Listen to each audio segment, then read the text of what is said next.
Okay, Assalamualaikum. Selamat pagi. Hari kita sambung lagi latih tubi untuk buku kuning. Okay, semalam kita dah habiskan di bahagian tajuk bab 5 trigonometry, which is dengan nisbah. Okay, 3/6, 5/10. Okay, kita dah tahu jawapan dia ialah y bersamaan dengan 10. Sekarang kita akan masuk bab baru, which is itu adalah bab 6. Okay, saya ambil 6.1, 6.2, 6.3, satu-satu. Untuk 6.1, sila buka muka surat 77. Dia beri kita gambar yang macam ni tau. Complicated. Ada beberapa gambar garisan pada bulatan. So, tengok hubungan yang pertama dulu. Hubungan yang pertama, kita akan nampak bahawa dia melibatkan diameter. Contoh, saya ada satu diameter yang menyentuh pusat bulatan. Okay, lepas tu diberi kat sini adalah satu segitiga yang bertentang. Okay, kita tahu rule dia, peraturan dia mesti 90 darjah. So, dekat sini diberi awak 30, diberi awak 25. So, dekat atas, confirm kita boleh tahulah. 90 tolak kiri, tolak kanan. Okay?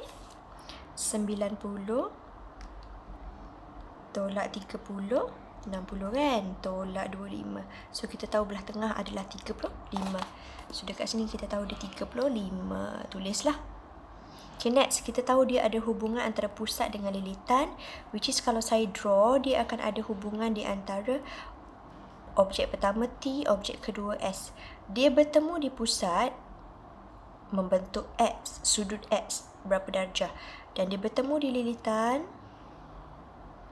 dengan sudut 35 darjah. Ke pusat, ke lilitan Q. Right? Lilitan Q. So, dekat sini kita tahu ini adalah lilitan, ini adalah pusat. So, bila pusat, kita tahu dia mesti 2 kali ganda.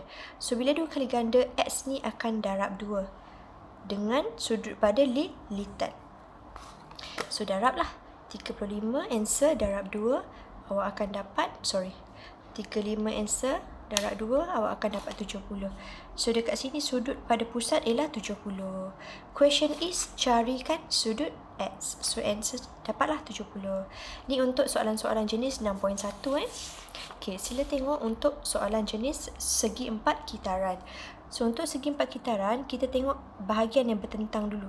Sebagai contoh, bulatan dan ada kitaran 1, 2, 3, 4, which is dekat sini diberi 65, which is dekat sini diberi X. Kita tahu bahawa kitaran yang bertentang, dia mesti jumlahnya akan dapat 180. So, akan buatlah jumlah yang bersetentang akan dapat 180. Oleh sebab itu, X ialah tambah pindah jadi tolak. So, kita akan dapat 180 tolak 65. So, answer dia 115. Terdapat X lah. Sekarang dia tanya apakah nilai Y, which is Y ni bertentang dengan sebelah sana ada 52. So, sekarang ni hubungan yang seterusnya yang awak akan nampak ialah dekat sini ada diameter. Sama macam tadi, bila ada diameter dan dekat sini ada satu segitiga, awak akan tahu bahawa di sini wujudnya satu sudut tegak 90 darjah. So, awak boleh letak kat sini siap-siap lah 90. Okay. Sekarang kita buat satu drawing yang baru, which is ada satu segi 4 kitaran, 1, 2, 3, 4.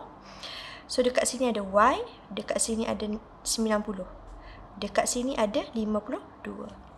Sama dengan konsep di atas, sesuatu segi 4 kitaran yang bertentang, dia mesti jumlah akan dapat 180.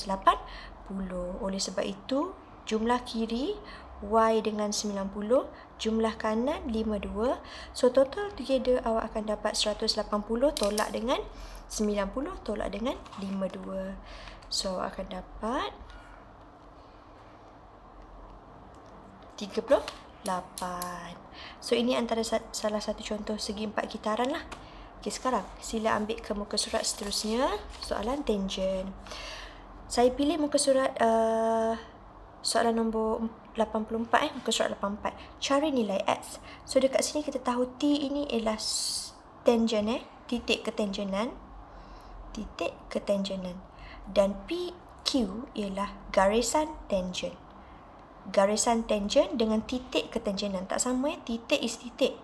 Garisan tangent tu garisan di luar bulatan yang sentuh dengan jejari yang sambung ke pusat. So, dekat sini kita tahu bahawa sini adalah jejari. Di sini pun jejari. So, kita nampak segitiga kaki sama. Dekat sini kita tahu hubungan garisan tangen ke titik ketangenan. Bila kita sambung jejari tu ke pusat, sini sudutnya mesti 90. Ni kita kena hafal So dekat situ dia dah bagi segitiga total. Saya bagi gambar kiri kanan sama sudut sebab sama kaki. Dekat atas ada 100. Total segitiga mesti 180. So baki yang tinggal 80, betul? So bila baki yang tinggal 80, dekat sini kita kena tahu 40 dengan 40 lah. Betul? 100 tambah 40 tambah 40. Altogether dapat 180. So dekat atas, kalau saya kaitkan, dia akan dapat 40 tadi. Dekat bawah, kalau saya kaitkan, dia akan dapat X. Betul? 40 dengan X. Bila saya hubungkan dengan gambar ni, mereka adalah benda yang sama. So bila dia benda yang sama, saya boleh buat hubungan lah. X tambah 40 bersamaan dengan 90. Oleh sebab itu, X ialah 90 tolak 40. Jawapan dia ialah 50 darjah. Okay, ni antara pecahan gambar yang awak kena pemudahkan. Gambar yang complicated mesti dipermudahkan. Okay, selebihnya saya nak awak tengok skema dan study, ulang kaji sendiri. Okay, terima kasih.